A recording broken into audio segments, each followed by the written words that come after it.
Sir మన వెంచర్లో చూసుకుంటే డ్రైనేజ్ సిస్టమ్ కానీ వాటర్ స్టోరేజ్ చేసేదానికి రెయిన్ వాటర్ స్టోరేజ్ చేసేదానికి అన్ని ఫెసిలిటీస్ కూడా బాగున్నాయి సార్. మేడం ఇది ఎట్లా అంటే హెచ్ఎండే నామ్స్ ప్రకారం ఏమేమి చేయాలనేది హెచ్ఎండే లేఅవుట్లో అన్ని పొందుపరిచి ఉంటాయి. అవి మొత్తం మనం కంప్లీట్ చేసిన తర్వాతనే వాళ్ళు వచ్చి అవన్నీ చెక్ చేసుకొని మనకు ఉన్న ఈ మార్గేజ్ రిలీజ్ చేస్తారు. అందుకని హెచ్ఎండే నామ్స్ ప్రకారం ప్రతి ఒక్కటి చేసిన తర్వాతనే మనం ఫైనల్ చేస్తాం. అందులో ఇంకుడు గుంతలు కానీ, అండర్ గ్రౌండ్ డ్రైనేజ్ కానీ, ఎలక్ట్రిసిటీ కానీ, పార్కులు, ఫుల్ డెవలప్మెంట్, సీసీ రోడ్లు, ఎవ్రీథింగ్ అంతా కంప్లీట్ అయిన తర్వాత మనం ఫైనల్ అవునండి. అంటే పార్కులు అని అంటే ఎన్ని వస్తున్నాయి సార్?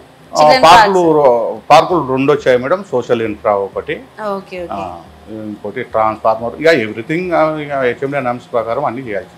అంటే మెయిన్ రేరా కానీ లేకపోతే హెచ్ఎండిఏ అప్రూవ్డ్ రేరా గిట్లా తెచ్చాం కదా మేడం. రేరా ఆల్రెడీ రేరా ఉంది, ఎల్పీ నెంబర్ ఫైనల్కి వేసినాం. ఫైనల్ గిట్లా ఈ 15th ఆగస్ట్ లో కూడా మనకు వస్తుంది. ఆ 15th ఆగస్ట్ నాడు ఇవన్నీ కన్స్ట్రక్షన్ చేయడానికి రెడీగా ఉన్నాం.